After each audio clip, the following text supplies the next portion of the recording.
Então, amados, eu saudo os irmãos, as irmãs, as crianças, o Senhor, a Senhora, com a paz do nosso Senhor Jesus Cristo.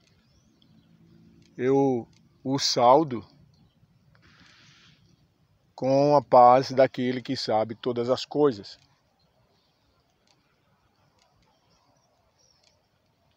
Eu quero agradecer a Deus por estar aqui, já de início fazer uma oração. Em seguida vamos para a leitura da palavra. Depois nós vamos devagarinho entrando e já na palavra. Amém? Eu convido você a orar comigo. Baixe suas cabeças, quem puder, quem não puder, tudo bem? E depois nós vamos ler o texto, Lamentações, capítulo 1, versículo 2. Ok? Oremos. Pai, em nome de Jesus, eu te exalto por aquilo que tu és, na beleza da tua santidade. Obrigado porque o Senhor está aqui e és Deus. E eu sei que estarão e estão à nossa disposição os anjos, e assim os demônios, os principais e a potestade, com as suas resistências e ações, nós anulamos nesse minuto, nesse lugar, nesse momento. E declaramos a soberania do Senhor Jesus, o domínio do Pai.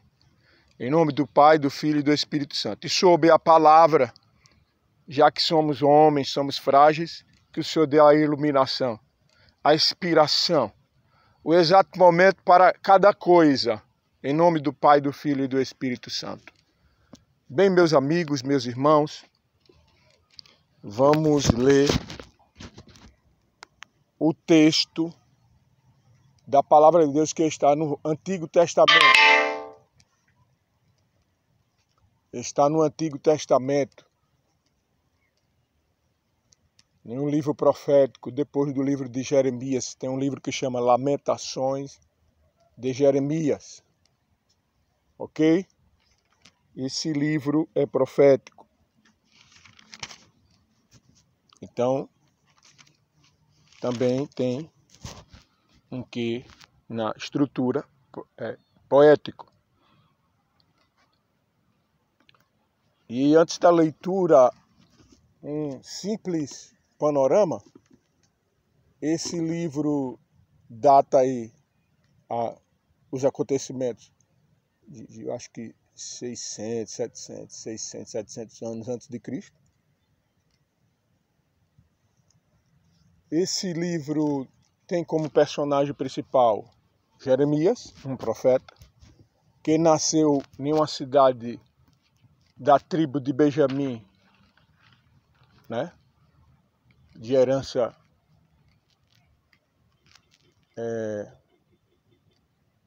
israelita.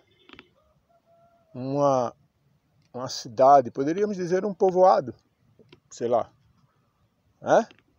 Chamado Anatote. No período que ele nasceu, existia um rei chamado Josias. Mais ou menos isso aí. E Josias estava fazendo uma reforma a favor de Deus. Uma reforma religiosa. Uma reforma, vamos dizer assim, estrutural. Estruturando as mais diversas áreas que compõem a vida humana. Especialmente institucional, vamos dizer assim. Economia e o mais forte que interessa a gente era a religião. Porém, existia muita limitação e resistência pelo próprio povo. Então, não combina no templo, e essa é uma categoria nossa, dos cristãos, protestantes, cristãos históricos, cristãos pentecostais, novos pentecostais, né? E com todas as suas vertentes, denominações, governo, jeito de ser, ok? E era essa a questão. Por outro lado, existia uma rebeldia, uma distância, um distanciamento das leis, que alguns chamam de leis deuteronômicas, da lei, que até então era o maior código espiritual, de conduta, de ética, de se colocar até. Você vê que o próprio judeu, ele se estabeleceu aí na questão do direito, vamos dizer aí, o direito em si e o direito penal, o direito deles tem esse cunho teológico, esse olhar para as leis de Moisés, muito forte. Portanto, as pessoas, os amigos, os irmãos, as famílias, até os governantes estavam, não todos, mas boa parte, se distanciando daquele princípio maior que era viver com Deus, agradar a Deus, ser de Deus. E nessa composição, amar ao próximo, né? Com regras estabelecidas aí lá atrás. Ou seja, estava existindo um encurtamento e um distanciamento. Encurtamento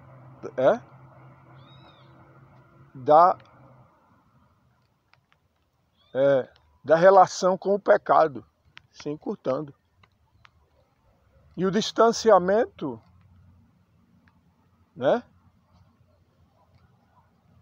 Melhor dizer, o encurtamento desse chamado para a obediência e o distanciamento desse chamado para a obediência. Portanto, chega uma hora que parece que não tem mais jeito. Surge uma nação que naquele período se torna em um reino, uma nação e um poderoso, que torna-se, ou se torna, tornar-se-iam a nação mais poderosa, o reino, a potência mais poderosa do mundo.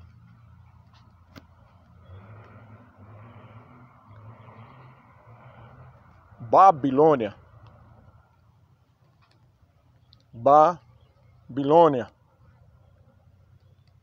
nação mais poderosa naquele período. Alguns que se submetiam a ele, eles faziam aliança. Quando era para destruir, destruía. Quando não destruía. E eis que surge aí este homenzinho. Quem era este homenzinho? E por que eu coloco como homenzinho? Homenzinho por três coisas que eu listo para você. Justificando porque homenzinho. Homenzinho porque ele era quase que único. Não era único, tinha outros profetas. Mas também os outros eram quase que único ou único. Era aquele grupo seleto de poucas pessoas. De que ainda que tivesse muitos profetas, eram muitos no sentido de que eram outros, mas se fosse olhar do ponto de vista das várias funções, das várias atuações da terra, muito pouco. Por quê? Porque foi uma função difícil. E a função era só profetizar em nome de Deus? Não. A função do profeta é ser um padrão de honestidade, um padrão moral. E assim uma voz profética em nome de Deus. Não é o padrão moral que a gente se acha certinho, não. É um padrão elevadíssimo. Ok? Segunda coisa, por que homenzinho? Homenzinho porque ele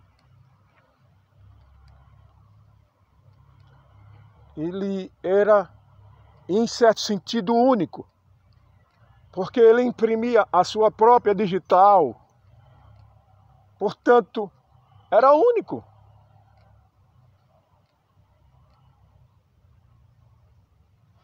E a terceira, e nesse que ele imprimia a digital, ele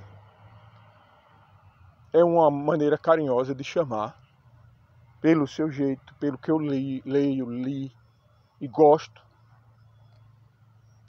um jeito único. Então eu prefiro chamar de vez em quando eles de este homenzinho, porque era uma vozinha só em meio a tantas vozes.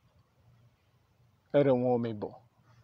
E a terceira e última coisa, justificando porque coloquei aqui o homenzinho, é que ele esteve o tempo todo, desde antes da fundação, mas o texto fala, né, na sua história geral, na história, na biografia do Jeremias, que o Senhor já fala com ele criança.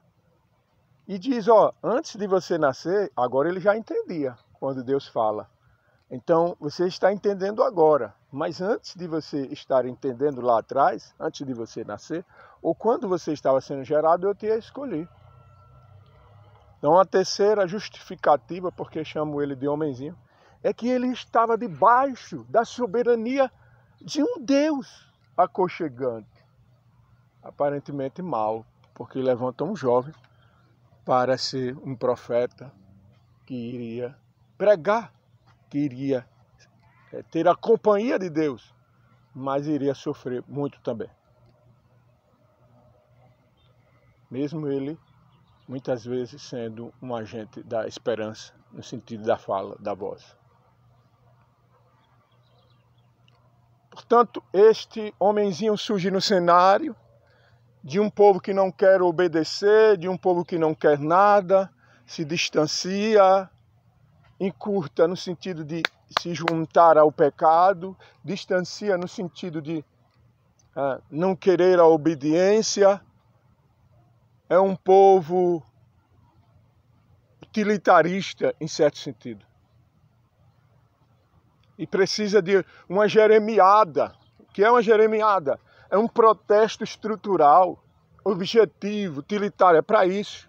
Precisa de um homem objetivo. E o homem, os outros profetas da época, todos eram homens de Deus. Porém, Deus encontrou em Jeremias, ou formou em Jeremias, educando-o para essa comissão. Por que Jeremias? Não sei. É a mesma pergunta. Por que você? Você não sabe. Não, eu sei. Tá, a gente sabe. Deus é bom. E Deus quis. É isso. E aí nós podemos discursar, né? Criar um grupo de estudo, um debate filosófico, teológico. Mas a questão é essa. E existem algumas respostas teológicas, estruturantes. Porém, essa é uma resposta teológica que nem eu, nem você, nós não sabemos porque fomos escolhidos. Inclusive, na vida de Jeremias, ele reclamou algumas vezes. Porque estava vivendo aquilo, se ele só queria o bem das pessoas, estava falando do nome do Senhor. Portanto, está aí o cenário. Você tem um personagem, um homenzinho, você tem uma nação, um reino, Judá, se distanciando de Deus, o outro, da divisão dos reinos, já estava acabado, que era a turma lá de Samaria. E agora, cercado, pressionado por uma potência, este homenzinho diz assim, é melhor submeter, por esse tempo, submeta. Deus me fala para submeter, para nós não piorar as coisas para a gente. E as autoridades, as autoridades religiosas, políticas, as pessoas, muita gente ali não quis ouvir. E disse que Jeremias não falava por Deus, outros profetas diziam que ia ter paz, e o cerco estava ali. E em seguida chega o cerco da cidade, hoje nós diríamos o cerco do país, e é tomado o povo, é tomado, né, a autonomia de uma nação sai, de um estado sai. Seus territórios não são respeitados, as relações internacionais, as questões diplomáticas caem por terra, agora o povo aí não tem o que fazer mais. E aí surge essa expressão. As coisas não estão boas. Chora amargamente de noite e as suas lágrimas lhe correm pelas faces. Quem chora? Judá.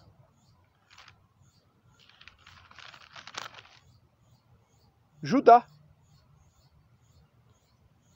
O povo escolhido de Deus.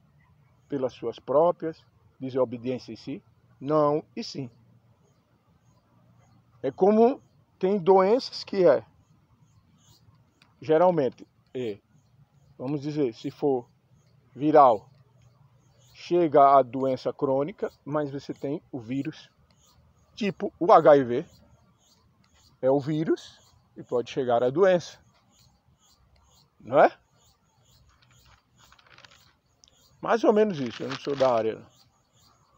Portanto, é importante que eu e você, que nós compreendamos esse cenário que eu disse aqui, que eu falei. E o papel deste homenzinho, que lhe justifiquei aqui 3 pontos,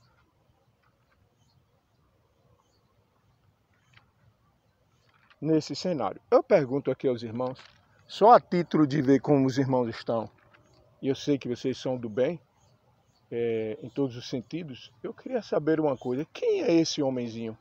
Eu já falei aqui o nome desse homenzinho? Você poderia repetir aí? Quem é esse homenzinho? Repita para você mesmo. O nome deste homenzinho é Jeremias. Ok?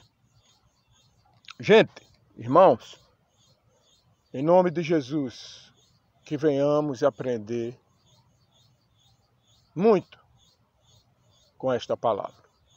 Não simplesmente com o meu jeito, mas com esta palavra. Nesse choro que ele fala, a cidade, próprio texto, no capítulo, no versículo seguinte, Lamentações 1, 2, no versículo seguinte ele já explica, né, quem é essa. É Judá, passou em cativeiro por causa da aflição, por causa da grande servidão. Ela habita entre as nações, não acha descanso. Todos os seus perseguidores alcançarão entre as suas dificuldades. Então aqui ele vai dizendo que é Sião, Judá, Jerusalém. É a que está chorando e que proposital pretensiosamente nem proposital gradativamente, diante dos fatos, ela vai chorar, ela está chorando. E como Jeremias é pertencente a este povo de origem étnica,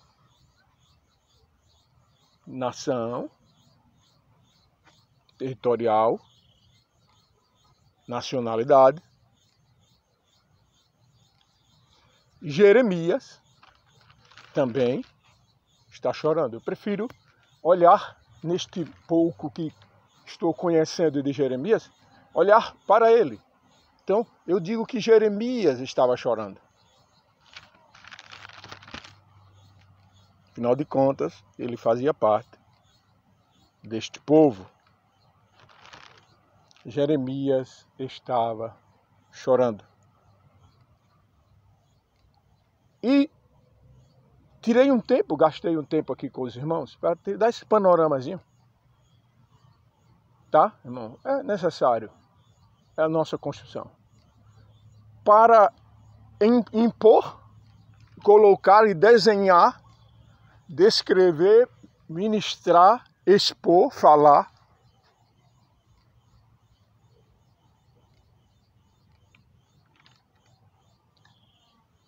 O nosso tema. O rito do choro. Realidade, ritual e ritualística. Presentes na vida de um homenzinho. Gente, o choro tem rito, que seria mais ou menos... Existe, gente, uma pausa aqui, existe definições de rito, tá? Mas eu vou aqui pelo meu caminho, pelo caminho do nosso entendimento, pelo caminho, às vezes, da antropologia, às vezes da teologia, às vezes da ciência da religião, da questão histórica. E nós botamos no liquidificador, batemos e sai aqui esse jeito nosso, tá? Nós já falamos aí onde bebemos a notícia, a mensagem, tá bom? Vamos lá. O rito do choro é assim, aparentemente grande, né? Mas é simples. O rito do choro, 2 pontos, realidade, ritual e ritualística, presentes na vida daquele homem, daquele homenzinho, chamado Jeremias. O choro tem rito? Tem rito. Passa pela biologia, física, emoções, psicologia, teologia. E aí? Passa pelo corpo do homem, pelos neurônios, passa pela face,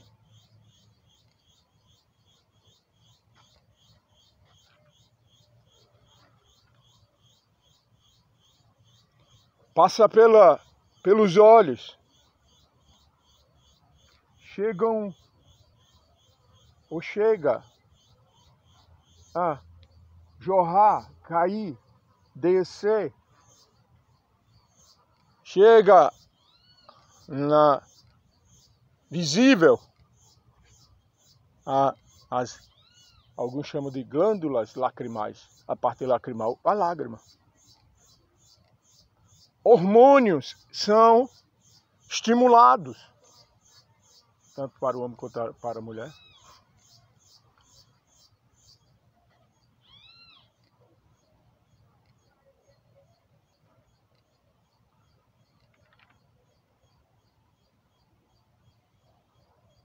Dependendo das emoções, ou de uma emoção até negativa, após o choro vem um alívio. O alívio emocional. O choro provoca a solidariedade, porque alguém quer consolar alguém. Existe benefício, existe movimentos quando se chora. E ainda que seja uma expressão do corpo, é uma expressão comunicativa. Que passa pela alma. E assim, nós temos aí um panorama, sabendo que tem muita coisa nesse sentido. Então, o profeta via uma cidade em uma situação horrível, especialmente de desobediência a Deus. Agora o profeta vai chorar. Será que foi o profeta que pecou? Não, entenda isso. Então, às vezes, e tem momentos que não é você que peca, ou não é porque você pecou, ou não é o pastor que pecou, ou o irmão. Alguém pecou. você vai sofrer também as consequências, em certo sentido. Jeremias estava sofrendo por vários motivos, e ali ele interpretava, eu acredito que tanto porque o povo desobedecia, quanto pela dor do sofrimento que viria. Então um profeta, ele era também um professor. E ainda que ele não tivesse sido formado nas melhores universidades, ele era um professor. E ele, de fato, foi formado na Universidade de Deus. Ele tinha um conhecimento interessante sobre as coisas. E ele era didático. Por que ele era insistente? Porque ele era didático. E por que ele era didático? Porque ele era insistente. Como se aprende? Insistindo, repetindo. Portanto, eu não conheço agora, e assim, não me aprofundei. Sim, sei alguns nomes, mas eu prefiro ficar com Jeremias. E se Judá chorava, era Jeremias que chorava. E qual era o ciclo aí? O ciclo era esse. E vamos dividir o ciclo em duas partes. O ciclo, né, é um movimento contínuo, expresso pelo círculo. Então o ciclo, vamos dividir aqui, Jeremias era Jeremias se colocando como profeta, vendo a resposta da sua profecia negativa do povo, das autoridades, e Jeremias vendo a consequência. Diante desses dois cenários, o choro, então, é um ciclo. Porque chora Jeremias? Porque o povo não quer te ouvir, porque agora o povo está sofrendo. Porque o povo não quer te ouvir, o povo está sofrendo. É o rito do choro. Quantos aqui não perderam no passado uma namoradinha? Quantos aqui não perderam uma empresa, um dinheiro? Quantos aqui, se não choraram lágrimas, porque às vezes tem gente que é um pouco mais frio, mas chora lá dentro de você. Porque o choro não só é real, ele é simbólico. Há simbolismos, há significado, há signo, há o significante. Portanto, é necessário dizer para você que o choro está estabelecido em você, em Jeremias, nesta mulher. Quem sabe na família de Jeremias, que era falsa com ele. Porque agora vai dar razão quando a Babilônia toma conta, que oprime, que leva o povo para um lugarzinho e um estado e um parâmetro que se colocou histórico e declarativo, categórico, dizendo exílio. O povo agora vai para o exílio babilônico. Viver sob o domínio da cultura poderosa da Babilônia. As suas identidades, a sua cultura, o seu jeito de comer. Até que os babilônicos me parece que deixavam. Mas prevalecia o jeito dos babilônicos. E lá na Babilônia, alguns se adaptaram, quiseram espontaneamente, gostaram, até na volta, alguns não quis voltar para Judá, Jerusalém. Então, existe um rito no choro. Por que você chora? Porque o seu filho está na maconha. Então, filho na maconha, ó, o ciclo. Você, filho na maconha, eu choro pelo tudo que ele está passando e eu estou passando. Filho na maconha, é um ciclo. E se é um ciclo, alguns falam vicioso, né? Ele é o quê? Logo, um rito. Que como padrão consiste, entre tantas coisas, no rito, a repetição. Então existe o rito no choro, existe. E isso na realidade dele lá. Portanto, se coloca o quê? Se impõe um ritual. Por que ritual? Porque todos os dias. E existia o quê? Elementos. O ritual tem que ter elementos. Um dos elementos do ritual de Jeremias chorar era ver o sofrimento, fazer o histórico do sofrimento, a revolta do povo e chorar e orar a Deus. E usar o recurso o quê? Da oração. Quando chove, você usa o quê? O recurso do guarda-chuva, da sombrinha. Quando tem muito calor, se tiver árvores, você resolve, ou uma sombra, a sombra de uma árvore. Às vezes você está tão assim, diferente, não está bem ou está bem, e você quer contemplar o mar, ou uma área lá que tem passarinhos, você vai ouvir o canto do passarinho. São recursos para determinados fins. Então, essa maneira que eu estou pregando é o recurso de Deus para você, para mim. São os meus, eu estou usando aqui os meus recursos. Preste atenção nessa aula. Eu fiz proposital. Por favor, dê licença, dobre o joelho ou ore. Eu fui no banheiro, eu lavei minhas mãos. Mas foi proposital, dizer a você. Para quê? Para você entender que na pregação existe o quê? Recursos.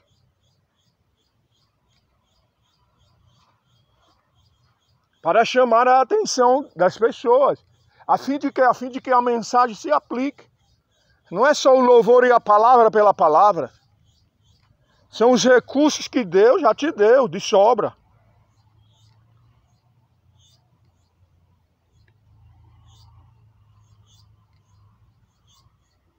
Portanto, até isso aqui, ó. Essa pausa é um recurso. Então, no ritual há o que? Recursos.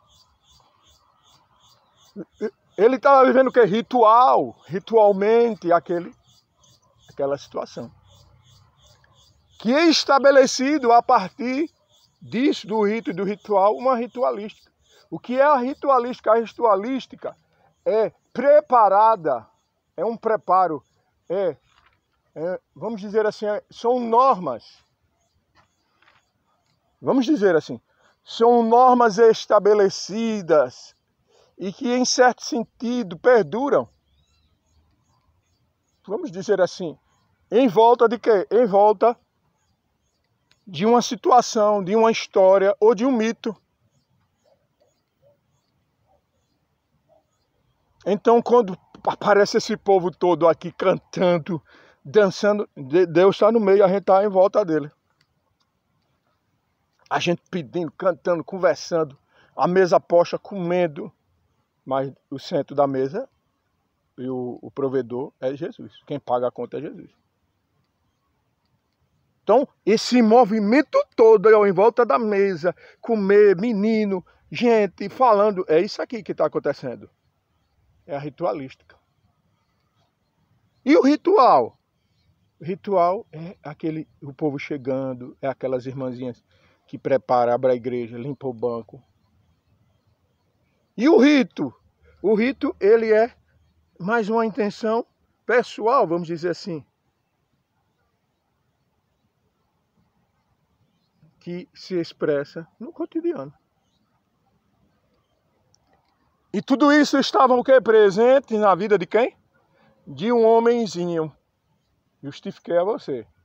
Porque o homenzinho em 3 pontos.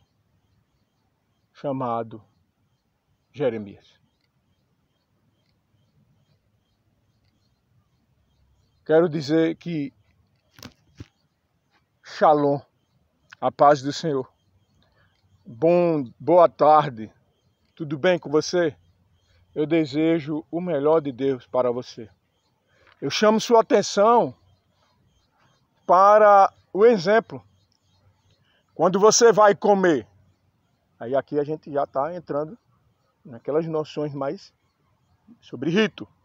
Em sua casa, cozinha ou lugar de sua escolha ou preferência, normalmente estabelece-se o seguinte, e eu listo aqui 5 coisas que são estabelecidas quando você quer comer. Comer. Sentido real.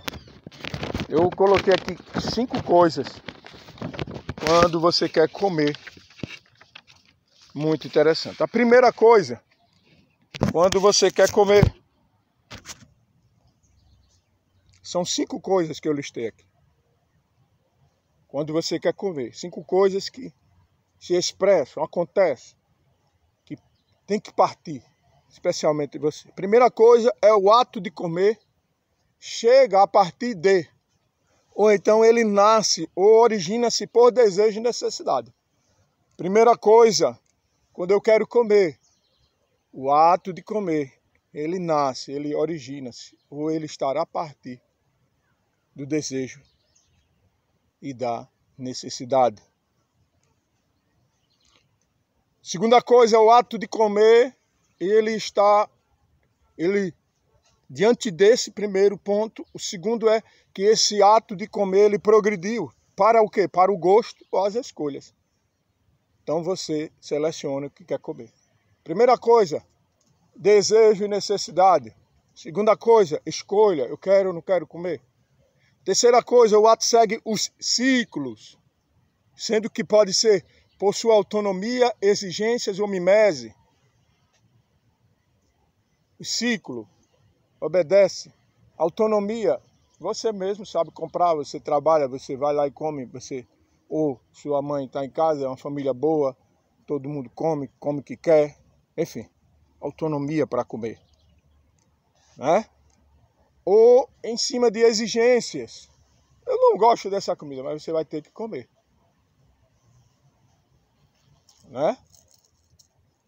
Ou não todos, né? No geral, mas em certo sentido, alguns presos, alguns doentes, algumas doenças, algumas comidas nos hospitais, exigências. Ou pela mimese, pela violência, né? Por uma violência terrível. Também a quarta coisa que é estabelecida diante de mim, quando eu quero comer comida, é que o ato passado por desejos, escolhas, ciclos, estabelece-se por meio de repetições. Então eu tenho, a primeira coisa é o desejo e a necessidade, a segunda coisa é a escolha, a terceira coisa é que nos imposta uma autonomia ou exigência ou uma mimese, a violência, para que eu coma. E a outra coisa é a repetição. Então eu repito. O ato de comer passa pela repetição. E a quinta e última coisa desse ponto aqui é que o ato de comer torna-se, repetindo-se, uma categoria chamada de rito. Então, para eu comer, essas 5 questões aí, que aí são estabelecidas, coloca-se um rito. Então, é um rito quando eu vou comer.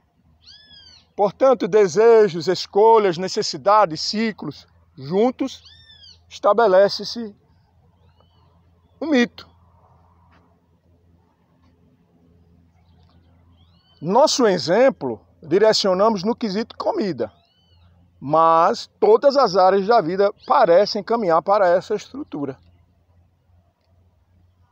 Sendo assim, eu filtrei, fui procurar. O título é O Rito, Antropologia e Fenomenologia da Ritualidade, de Terim, de Aldo Natali Terim, um estudioso da área. Ele põe assim, nós temos o seguinte, um sentido, tá?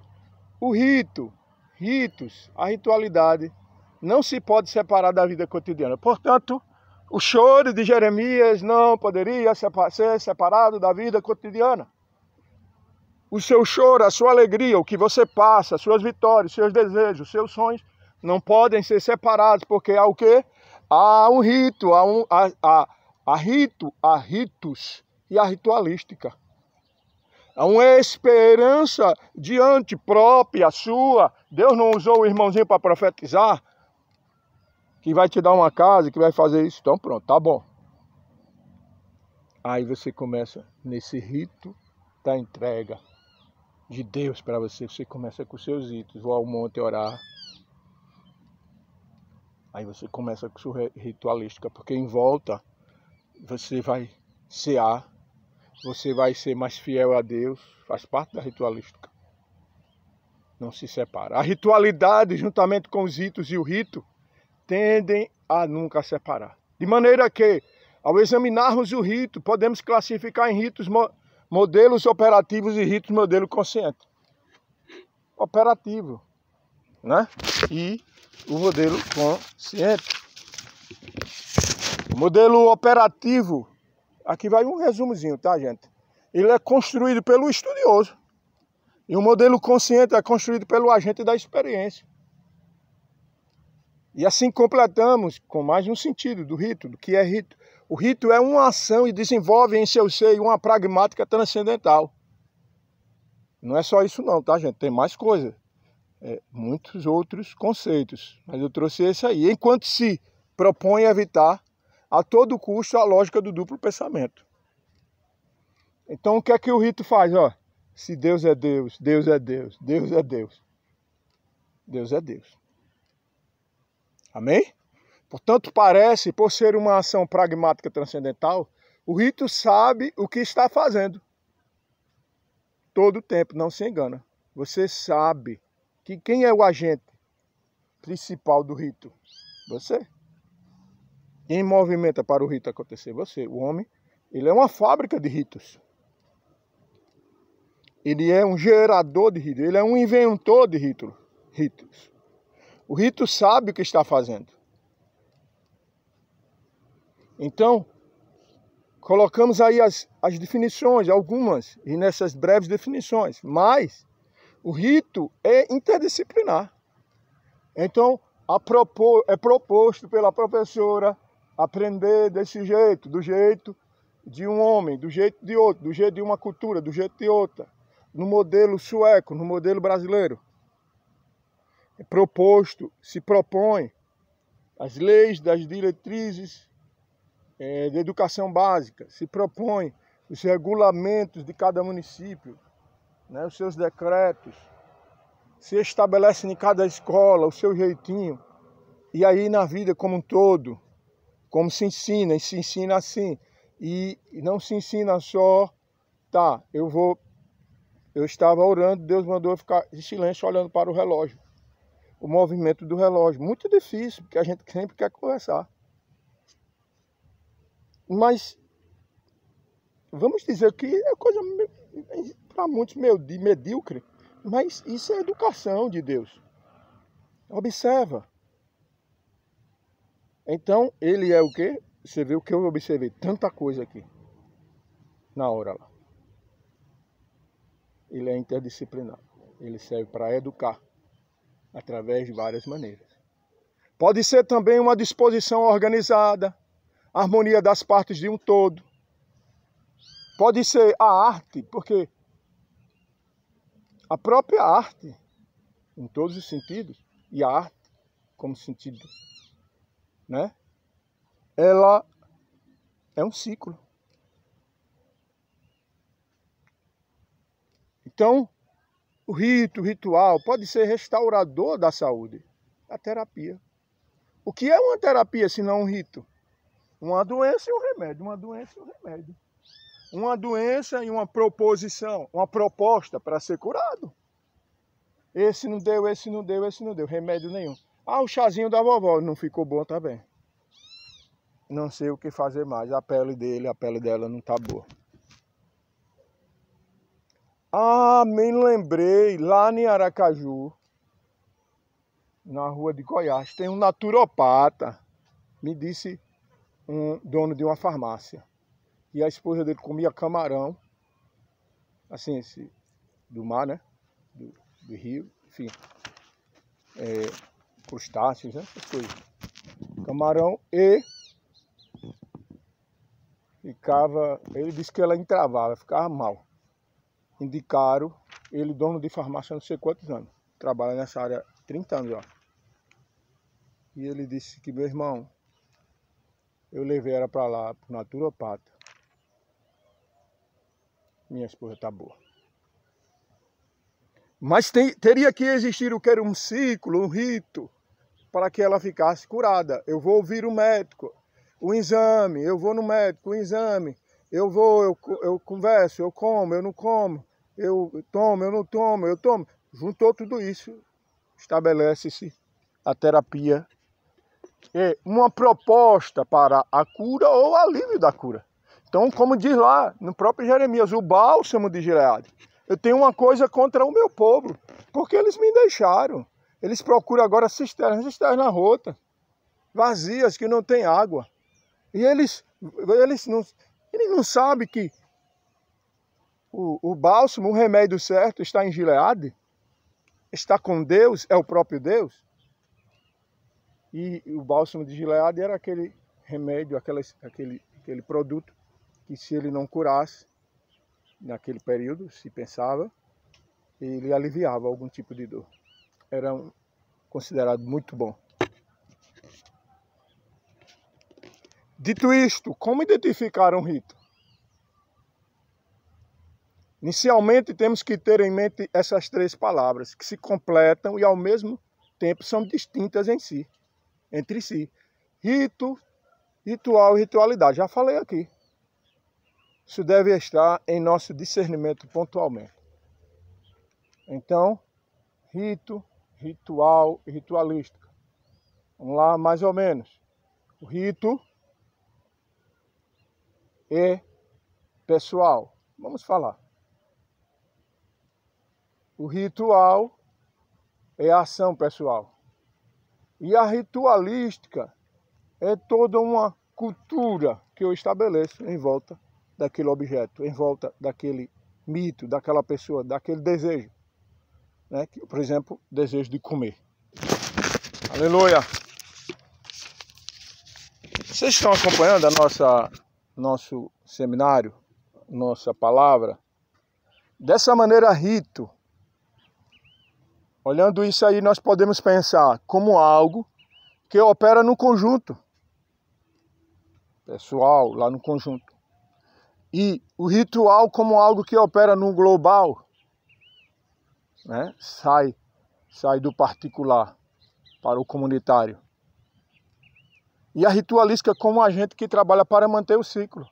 Ou seja, o ordenamento. A educação para aquilo.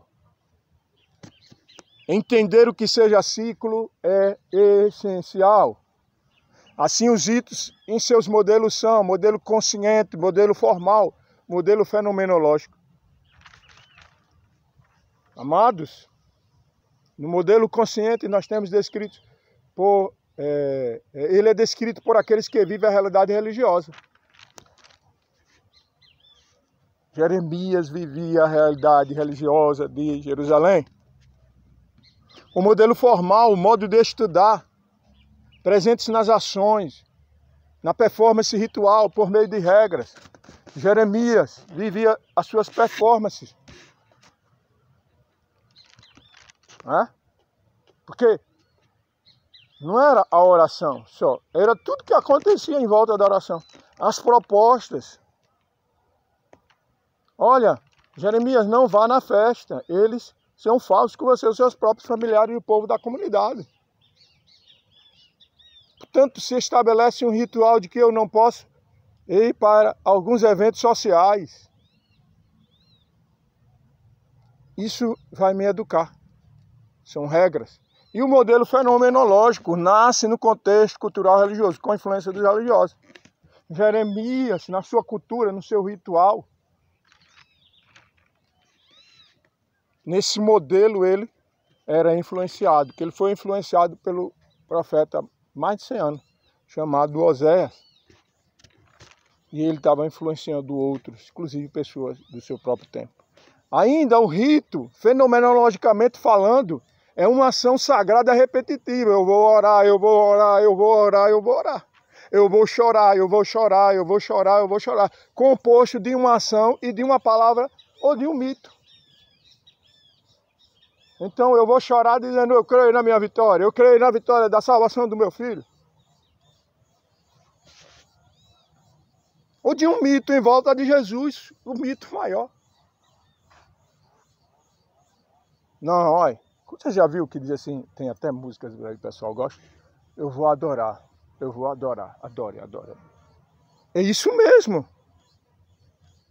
É um modelo fenomenológico, é um fenômeno. É os fenômenos de Deus se colocando como modelo para que eu e você, frente ao rito, aleluia, obedecendo a educação que foi me colocada, eu tenho a vitória.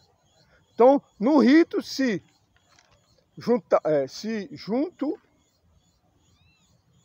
no rito se junta o mundo imaginário ao mundo vivido. E o mundo vivido? Qual era o mundo imaginado de Jeremias? Chorando. Eu falei tanto, mas eu imagino que um dia ainda vai ter solução.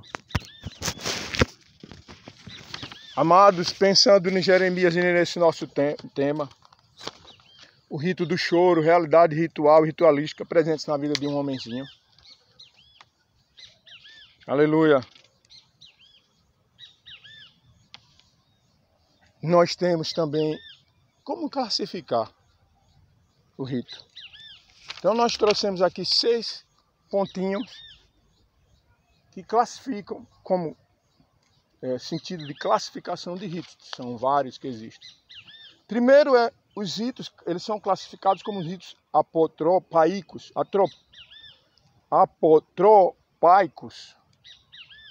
relacionados à proteção.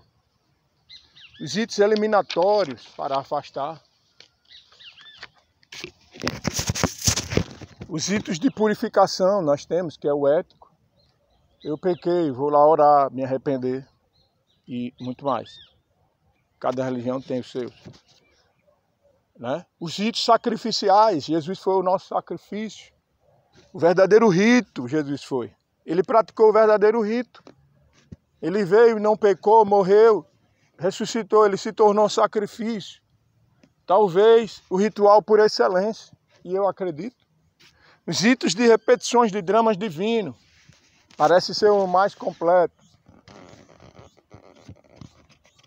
E nós temos os ritos de bênçãos divinas. Por exemplo, quando você prepara um óleo, consagra o óleo e começa a usar o óleo ungido nas pessoas.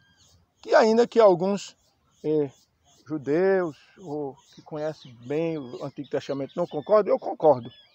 Porque a ação da unção com óleo é uma ação deliberativa, não só psicológica, religiosa, costume. Ela é uma ação que condiciona o espiritual, simbólica, mas ela é real, acontece quando alguém unge com óleo, é educativo, ali estabelece-se uma ritualística de quê? De que se você orar, Deus vai ouvir e vai curar aquela pessoa. Portanto, toda a ritualística, toda a educação, tudo que está preparado como entendimento sobre o óleo ungido, está nisso, nos ritos de bênçãos divinas. No que dissemos acima, para introduzirmos uma ideia sobre o rito. É isso que nós conceituamos. Sabendo que sobre essa temática existe muita coisa a ser estudada. Agora, vamos inserir um texto novamente do início dessa comunicação que nós lemos. Lamentações de Jeremias, capítulo 1, versículo 2. Chora amargamente de noite e as lágrimas lhe correm pela face. Eu tirei essa expressão, a parte A do versículo, capítulo e versículo, Lamentações 1, 2, da Bíblia Revista e Corrigida, página 1009, agora em 2023. Portanto, a ação do profeta está estabelecida por vários contextos. Falei dos contextos. Pressupostos. em um contingente de sonhos que estavam esvaziando de suas mãos e mente. Portanto, da realidade de Anatote, do lugar que ele vivia. É assim que tem acontecido com muitos de nós. Mas eu quero chamar sua atenção esta hora. Quero chamar sua atenção para este fenômeno do choro e o derramar de lágrimas. Um significado aqui que eu imponho, coloco, me disponho a lhe falar, está à sua disposição, sobre choro. O significado de choro. O choro, eu tirei de um texto de uma moça que chama Bruna. O choro, cientificamente falando, tem sido descrito como um fenômeno secretomotor complexo, que se caracteriza por derramar lágrima no aparelho lacrimal. Este fenômeno humano como envolvimento da biologia física, da dimensão psicológica, chegando à teológica. É isso. Portanto, a realidade e verdade é que tudo ocorria com Jeremias, não somente à luz do dia. É doloroso, meu irmão, não somente à luz do dia, mas no cotidiano da noite também. Veja aí, ó, ambiente à noite, em certo sentido, propício para o aparecimento da angústia e da depressão. Local, às vezes, visitado pela crise existencial, que eu digo local à noite. Vai aqui mais uma citação relacionada agora a lágrimas. As lágrimas emocionais, o choro e a lágrima, né? Toda uma estrutura. As lágrimas emocionais contêm mais prolactina, a base de proteínas hormonais, hormona adrenocorticotrópico e leucina, encefalina, que é um analgésico. Pessoal, você quer, melhor dizer, natural, você quer um analgésico que faça efeito natural. Tá difícil? Tá com algum problema? Ou tá alegre? Não é o choro forçado, mas chore. E também lhe digo, diante do seu choro, olha aí, você pode produzir alguns hormônios, inclusive com esse sentido aí de um analgésico natural. Como conceito, há também um líquido protetor que cobre os olhos, chamado de lágrimas contínuas ou lágrimas basal. Estes contêm lisozima, que é um potente agente antibacteriano e antiviral. Finalmente, existem as lágrimas de reflexo, que são produzidas pelo descansar da cebola, pelo descascar da cebola, pó ou fumo, e são produzidas pelas glândulas lacrimais para limpar e proteger os olhos. Então, por que motivo as lágrimas nos ajudam emocionalmente? Uma pergunta.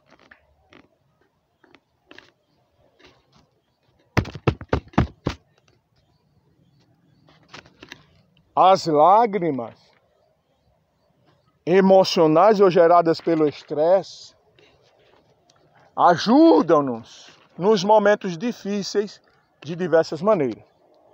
Fisicamente, elas lavam os químicos tóxicos fora dos nossos corpos, enquanto psicologicamente transmitem-nos uma boa sensação, quase como após tomar uma bebida saudável. O choro ajuda a reduzir o estresse, que pode ter um efeito nocivo sobre a sua saúde e tem sido associado a uma série de problemas de saúde, incluindo doenças cardíacas, pressão alta, diabetes tipo 2 e obesidade. Além de remover substâncias tóxicas do nosso corpo, o choro também pode ter o benefício psicológico de levantar o nosso humor e nos ajudar a lidar com situações dolorosas. O choro profundo é geralmente considerado bom para você, pois é dessa forma que você se expõe e manifesta as emoções profundas. A teoria freudiana. Freud foi um psicólogo, foi um médico, foi um psicanalista, o pai de uma vertente que pensava sobre o cérebro do homem, sobre a psicologia do homem, chamada psicanálise. E Freud já nasceu muitos anos atrás, muitos anos. A teoria, ele inventou uma teoria freudiana, ou seja, da psicanálise. A teoria freudiana é que é benefício para deitar sentimentos para fora, pois você deixá-los apodrecer pode afetá-lo fisicamente, psicologicamente.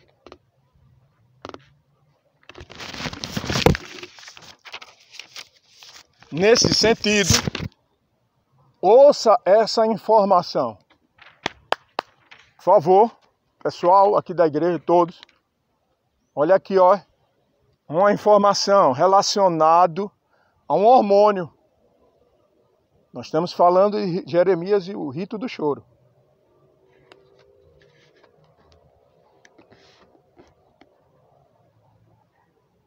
No homem e na mulher. Um hormônio, uma informação.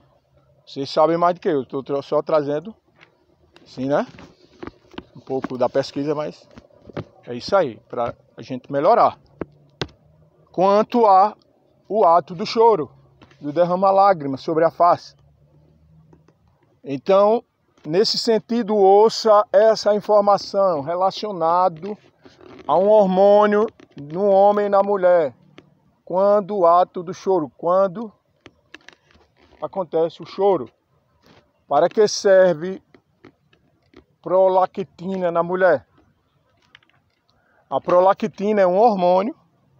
Ele serve, as principais funções da prolactina no organismo são, tem muita coisa, mas eu trouxe essas três aqui. Estimular o desenvolvimento das glândulas mamárias.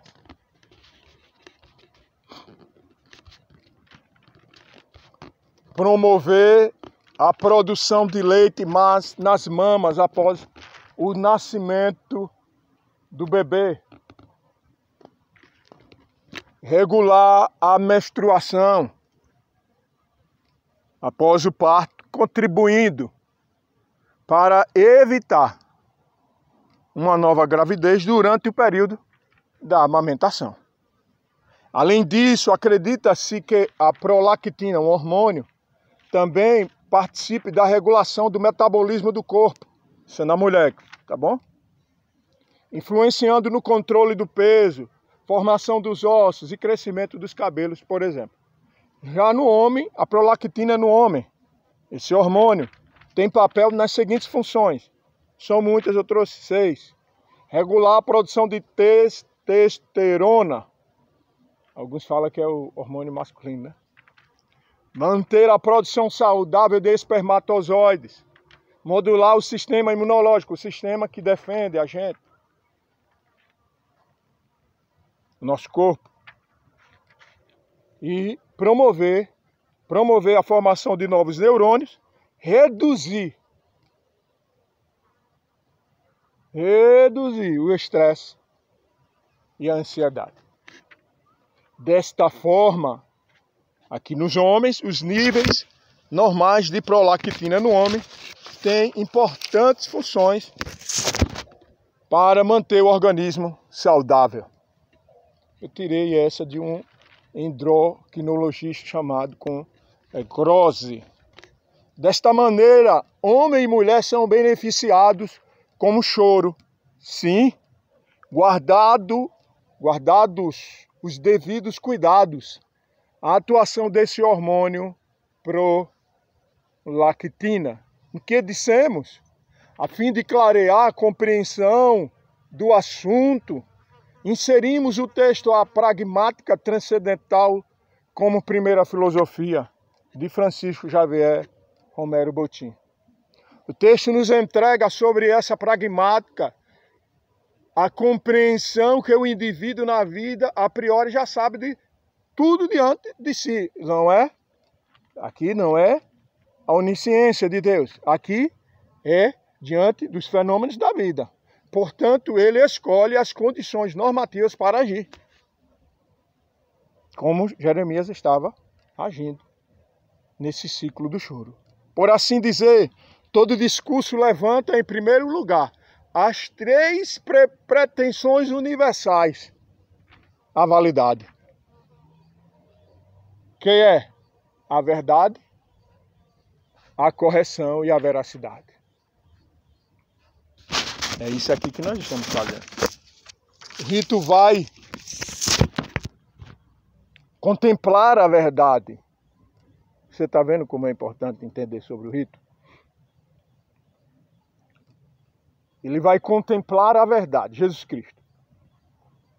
O rito, ele se estabelece aí na verdade, frente à correção e à veracidade. Sempre com a pretensão de nunca largar essas categorias. Então essas categorias estão ligadas ao rito. A verdade, que é o próprio Cristo, que estava lá com Jeremias. A correção não é correção no sentido de bater. É a correção de uma autoanálise para se educar, para criar uma ritualística que nos imponha a entender que, seja chorando, seja alegre, Deus está conosco.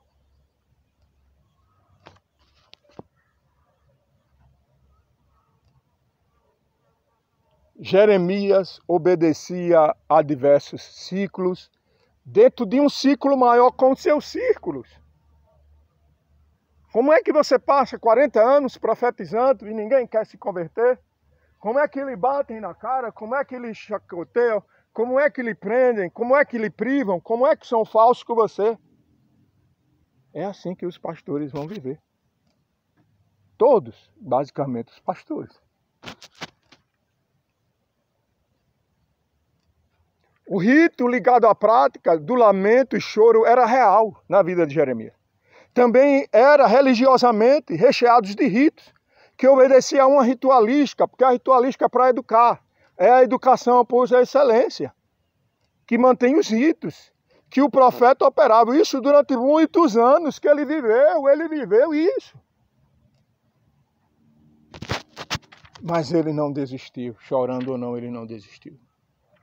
É necessário compreender o que precisa ser de fato entendido, sendo que por aqui vamos ficando, nós vamos parando, nós vamos terminando. E lembrando da religiosidade, do choro e seu progresso no desenvolvimento de vida do profeta e nosso, no dia a dia, no nosso dia a dia. Existe um real, melhor dizer, existe um ritual positivo nestas ações de Jeremias. Existe. Nas ações de Jeremias existe positividade. Existe um ritual positivo na ação do choro. Ou nas ações que compõem a ação maior do choro de Jeremias. Sim. Ele chora amargamente de noite e as lágrimas lhe correm pela face. E aqui, finalizando, quero enumerar, para finalizar para você, 7 pontos importantes para finalizarmos para o momento sobre esse homem, esse nosso tema que é o rito do choro, realidade ritual e ritualística presente na vida de um homenzinho. O rito do choro dele. Primeira coisa, para finalizar aqui, eu trago 7 pontos para finalizar, para você levar para casa como aprendizado.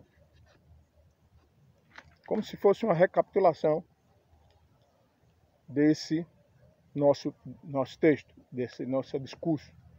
Alguns chamam de pregação. Eu vou chamar de partilha, exposição. Primeiro ponto. Olhando esse rito do choro de Jeremias. Olhando para a sua vida. Como você está vivendo, suas vidas. Na soberania de Deus, o choro é uma categoria importante. Aleluia.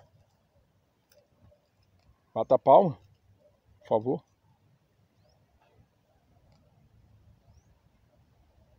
Pensou?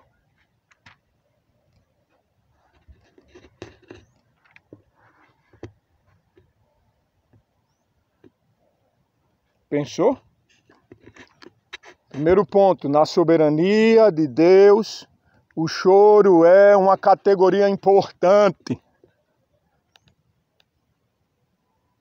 Ou seja, não é nada e não é um ente, um algo, um produto, um objeto descartável, sem importância. É um organismo. Faz parte da liga, da rede, do todo. O choro com lágrimas.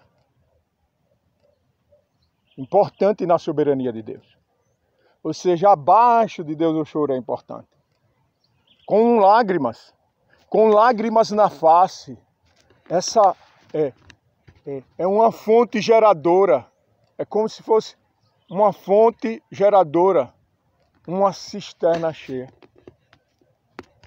Segundo ponto importante como uma recapitulação de tudo que falamos, a ritualística, que é a parte educativa que se mantém o rito. Sobre o choro tem em Jeremias ritos que interagem com o rito em si. É preciso chorar. E existem benefícios nesse ciclo. Aleluia, Deus vai lhe ouvir. A prolactina, que é o hormônio, vai lhe ajudar em muita coisa, tanto homem quanto mulher. Terceiro, no choro conhecemos mais de nós mesmos. Assim nos arrependemos, recebemos o perdão de Deus, portanto, teremos nosso sistema imunológico protegido. Sistema imunológico real, biológico, literal, sistema biológico.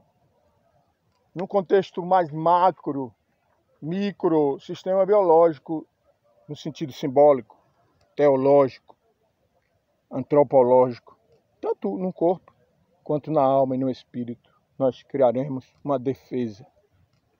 Porque o choro para Deus, através da oração, promove isso. A quarta coisa é que no choro contemplamos, na terceira, no choro conhecemos mais de nós mesmos. Na quarta coisa, no choro contemplamos os outros. Contemplamos, eu vou ver, vou enxergar o outro,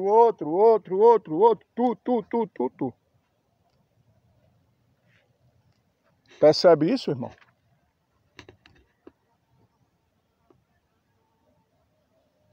A quinta coisa, no choro visualizamos Deus.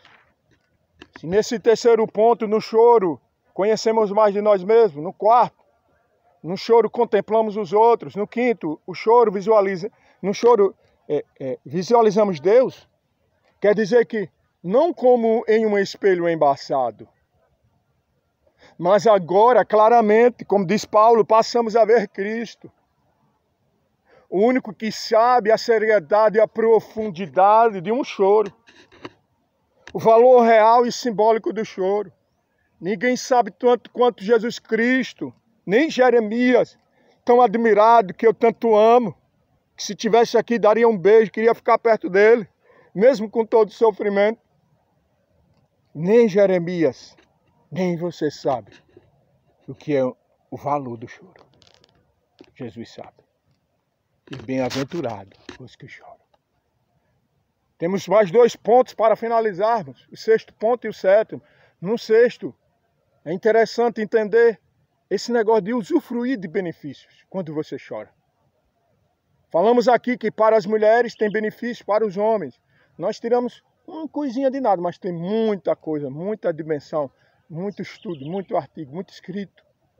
Mas nós trouxemos aqui que para as mulheres, cito 2 benefícios. Melhora o metabolismo e faz o cabelo crescer. Para o homem, cito também 2, como de uma forma reduzida. Ele reduz o estresse e mantém o organismo saudável, entre outros benefícios, a partir do hormônio prolactina.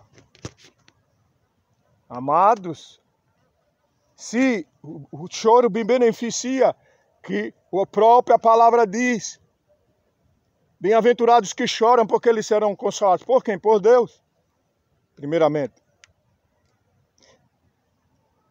Espiritual, moralmente, como acolhimento, como pessoa.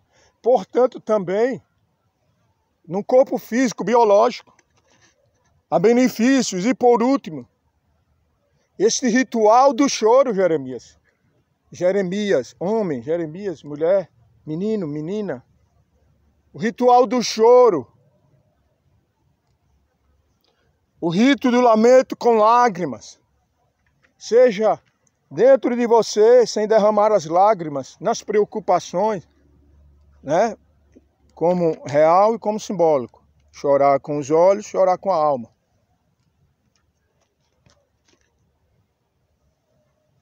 Em um ciclo e círculo constante, mantém o rito vivo.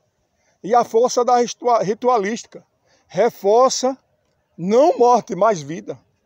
Aqui desejamos falar do lado positivo desse ritual, que, se bem balizado no convívio do Espírito Santo, às vezes no silêncio, nos levará para uma devoção cada vez maior para Deus.